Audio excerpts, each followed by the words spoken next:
नमस्कार मित्रांनो, स्वागत आहे आपल्या नवीन एका व्हिडिओमध्ये। तर मित्रांनो, या व्हिडिओमध्ये आपण ऑनलाईन मतदान कार्ड कसं काढायचं याबद्दलची माहिती पाहणार आहोत। तसेच मतदार यादीत ऑनलाईन नाव आता आपण मोबाईलच्या माध्यमातून फक्त 5 मिनिटात लावू शकणार आहोत। तर मित्रांनो, याबद्दलची संपूर्ण माहिती आपण या व्हिडिओमध्ये पाहूयात।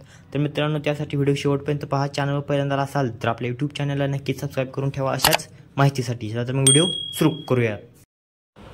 तर मित्रांनो, यासाठी आपण आपल्या प्ले स्टोअरवर वोटर हेल्पलाइन हे ॲप जे आहे तर ते इन्स्टॉल करून घ्यायचं आहे। तर हे ॲप आपण या ठिकाणी पाहू शकता। तर हे ॲप आपण इन्स्टॉल करून घ्यायचं आहे। तर वोटर हेल्पलाइन हे ॲप इन्स्टॉल झाल्यानंतर आपण हे ॲप ओपन करायचं आहे।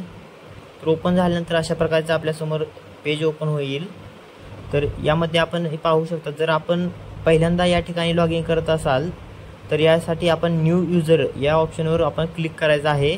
जर आधी अकाउंट असेल तर आपण मोबाईल नंबरवर पासवर्ड टाकून लॉग इन करू शकता। तर न्यू यूजर या ऑप्शनवर क्लिक करून आपण या ठिकाणी एंटर युअर मोबाईल नंबर या ठिकाणी आपला मोबाईल नंबर टाकायचा आहे। तर त्यानंतर आपणास विचारत असलेली माहिती फर्स्ट नेम, लास्ट नेम आणि जो आपल्याला पासवर्ड घ्यायचा आहे तर तो पासवर्ड आपण या ठिकाणी टाकायचा आहे।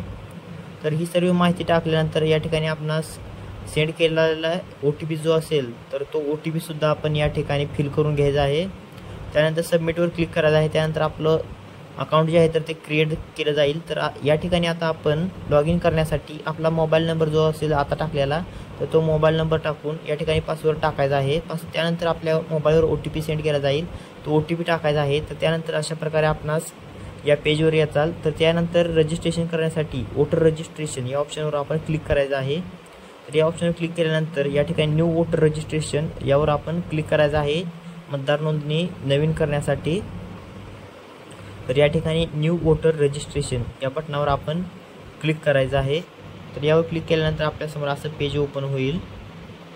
तर त्यानंतर आपण या ठिकाणी पाहू शकता, आपल्याला माहिती विचारत आहे yes I am applying for first time in voter. तर यावर क्लिक करायचं आहे।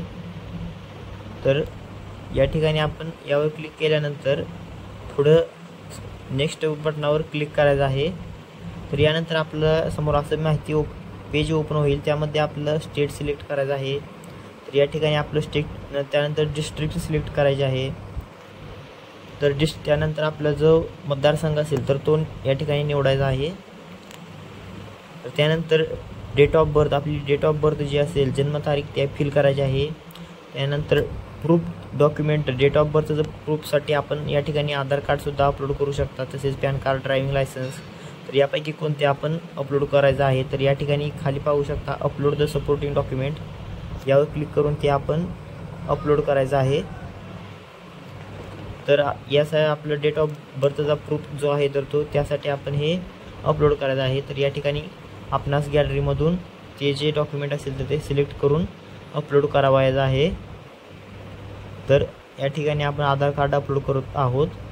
तर त्यानंतर अपलोड केल्यानंतर या ठिकाणी प्रिव्ह्यू या ऑप्शनवर क्लिक करायचं आहे। त्यानंतर आपलं डॉक्युमेंट दाखवलं जाईल। त्यानंतर नेक्स्टवर क्लिक केल्यानंतर इथे आपलं प्रोफाईल पिक्चर जे आहे अपलोड पिक्चर, तर हे पिक्चर आपण या ठिकाणी अपलोड करायचं आहे। तर आपलं हे जे फोटो असेल तर तो मतदार कार्डावर येईल। तर तो फोटो आपण या ठिकाणी सिलेक्ट करायचा आहे।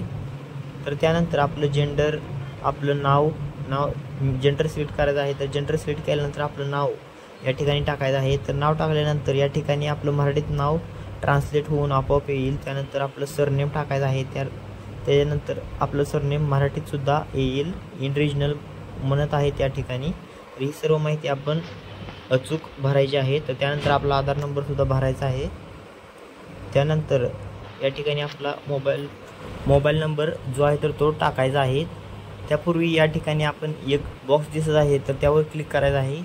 त्यानंतर आपला मोबाईल नंबर या ठिकाणी सिलेक्ट करायचा आहे, किंवा आपल्या पॅरेंट्सचा मोबाईल, रिलेटिव्ह जे असतील तर त्यांचा मोबाईल नंबरसुद्धा या ठिकाणी आपण एंटर करून घ्यायचा आहे। त्यानंतर ईमेल ID ॲप्लिकंट जो आहे तर त्याचा ईमेल ID टाकायचा आहे। त्यानंतर ईमेल ID ऑफ रिलेटिव्ह टाकायचा आहे। त्यानंतर आपण डिसेबल आहात का ते विचारत आहे, तर ते आपण योग्य अचूक माहिती जी आहे तर ती या ठिकाणी टाकायची आहे। त्यानंतर नेम ऑफ रिलेटिव्ह हे विचारत आहे, तर नेम ऑफ रिलेटिव्ह आपलं टाकायचं आहे। आपण कोणाचे इथे सिलेक्ट करू शकता, फादर, मदर, वाईफ किंवा जे असतील तर त्यांचं ते रिलेशन सिलेक्ट करून त्यांचं नाव या ठिकाणी आपण सिलेक्ट करायचं आहे। तर त्यानंतर या ठिकाणी आपण पाहू शकता नेम ऑफ रिलेटिव्ह जे असेल तर ते आपण या ठिकाणी फिल करून घ्यायचं आहे. तर या ठिकाणी आपण फिल करूयात. तर या ठिकाणी आपण या नेक्स्ट बटनावर क्लिक केल्यानंतर आपणासमोर ॲड्रेस जो असेल तर तो ॲड्रेससाठी विचारलं जाईल. तर आपला जो ॲड्रेस असेल तर तो आपण ॲड्रेस या ठिकाणी अचूक भरून घ्यायचा आहे. तर अशा प्रकारे आपण आपला ॲड्रेस जो असेल तर तो ॲड्रेस या ठिकाणी फिल करायचा आहे. तर त्यानंतर आपलं टाउन म्हणजेच विलेज आपणास विचारलं जाईल.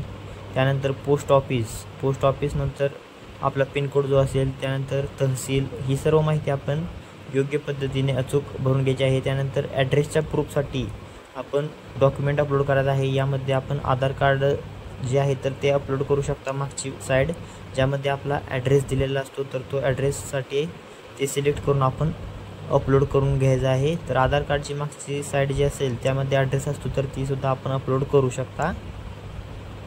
तर यामध्ये आधार कार्ड सिलेक्ट करायचं आहे. तर त्यानंतर मागची साईड जी असेल तर ती अपलोड करून घ्यायची आहे. तर त्यानंतर आपण पाहू शकता. त्यानंतर प्रिव्ह्यू करून नेक्स्ट या बटनावर आपण क्लिक करायचं आहे. तर त्यानंतर फॅमिलीमधील कोणाचं आपलं वोटर आय डी असेल तर त्याबद्दलची माहिती विचारली जाईल तर ती आपण भरायची आहे. तर त्यानंतर ही जी आहे तर ते आपलं कोण रिलेशन असेल तर त्याबद्दलची त्यांची माहिती भरून घ्यायची आहे.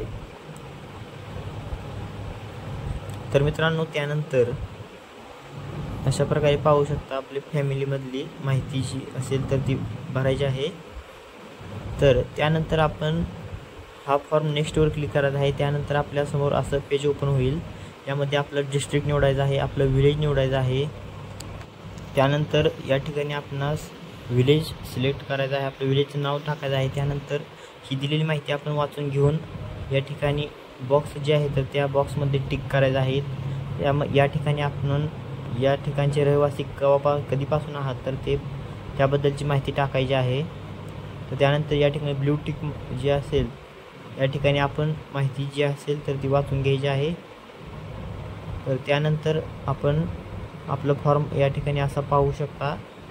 तर या ठिकाणी जी आपली माहिती विचारत आहे तर ती टाकून घेऊन आपण नेक्स्ट या बटनावर क्लिक करत आहे.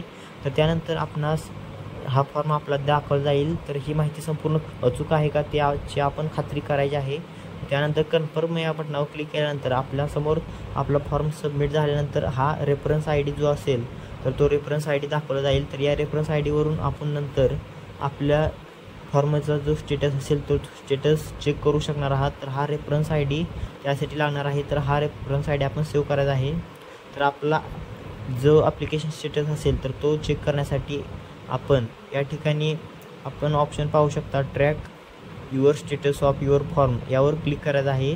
यावर क्लिक केल्यानंतर हा जो रेफरन्स आय डी आपणास आलेला असेल तर तो आपण या ठिकाणी एंटर करून आपला जो स्टेट असेल तर ते स्टेट सिलेक्ट करायचं आहे. ट्रॅक स्टेटसवर क्लिक केल्यानंतर आपला जो फॉर्मचा ॲप्लिकेशन स्टेटस असेल तर तो आपणास दाखवला जाईल. या ठिकाणी पाहू शकता submitted date, BLO appointment, field verified, accepted, rejected. तर ही सर्व माहिती जी असेल तर आपल्या ॲप्लिकेशन स्टेटसबद्दलची तर ही सर्व माहिती दाखवली जाईल. तर मित्रांनो या व्हिडिओमध्ये इथेच थांबूया. धन्यवाद.